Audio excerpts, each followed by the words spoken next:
Baik, bismillahirrahmanirrahim. Assalamualaikum warahmatullahi wabarakatuh. Perkenalkan, nama saya Muhammad Arya Putro, NPM 2023-1089, jurusan manajemen. Sini saya akan menjelaskan sedikit tentang 5 metode peramalan dan perencanaan keuangan perusahaan beserta bukti nyatanya.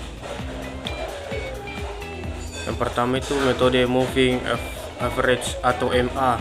Konsep metode ini menggunakan rata-rata dari data historis untuk memprediksi nilai di masa depan. Cara kerja dalam metode ini menghitung rata-rata dari sejumlah periode data historis, kemudian menggunakan rata-rata tersebut sebagai perkiraan untuk periode selanjutnya. Dalam bukti nyata periode tersebut, sebuah perusahaan retail menggunakan MA untuk memprediksi penjualan bulanan mereka, menghitung rata-rata penjualan selama 3 bulan terakhir dan menggunakannya untuk memprediksi penjualan bulan depan. Dengan menggunakan MA, perusahaan dapat memperkirakan kebutuhan investasi dan merencanakan strategi pemasaran dengan baik. Yang kedua itu metode exponential smoothing atau ES. Konsep metode ini memberikan bobot yang lebih besar kepada data yang lebih baru daripada data yang lebih lama. Cara kerja dalam metode ini memprediksi nilai di masa depan dengan menggunakan kombinasi dari perkiraan sebelumnya dan kesalahan peramalan sebelumnya. Bukti nyata dalam metode ini yaitu sebuah perusahaan manufaktur menggunakan ES untuk memprediksi permintaan produk. Mereka menggunakan ES dengan parameter smoothing yang telah dioptimalkan untuk memperkirakan permintaan produk di masa depan.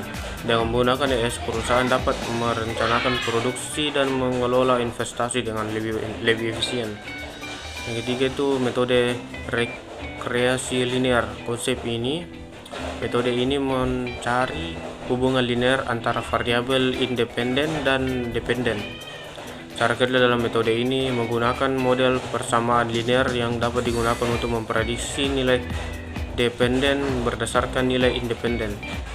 Bukti nyata dalam metode ini yaitu sebuah perusahaan penerbit menggunakan regresi linear untuk memprediksi jumlah penumpang.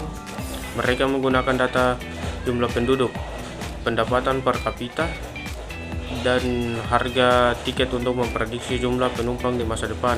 Dengan menggunakan regresi linear, perusahaan dapat merencanakan kapasitas pesawat dan menentukan harga tiket dengan lebih tepat.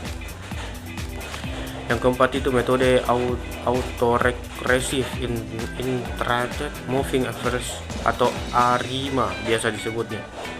Konsep metode ini menggabungkan metode autoregressive atau AR integrated atau I dan moving average atau MA. Cara kerja dalam metode ini memprediksi nilai di masa depan dengan menggunakan kombinasi dari nilai historis, kesalahan peramalan sebelumnya, dan tren. Bukti nyata dalam metode ini yaitu sebuah perusahaan keuangan menggunakan ARIMA untuk memprediksi nilai tukar mata uang. Mereka menggunakan data historis nilai tukar uang untuk memprediksi nilai tukar di masa depan. Dan yang terakhir, metode NAIF. Konsep metode ini menggunakan nilai data terbaru sebagai perkiraan untuk periode selanjutnya. Cara kerja dalam metode ini yaitu mengasumsikan bahwa nilai di masa depan akan sama dengan nilai di masa lalu.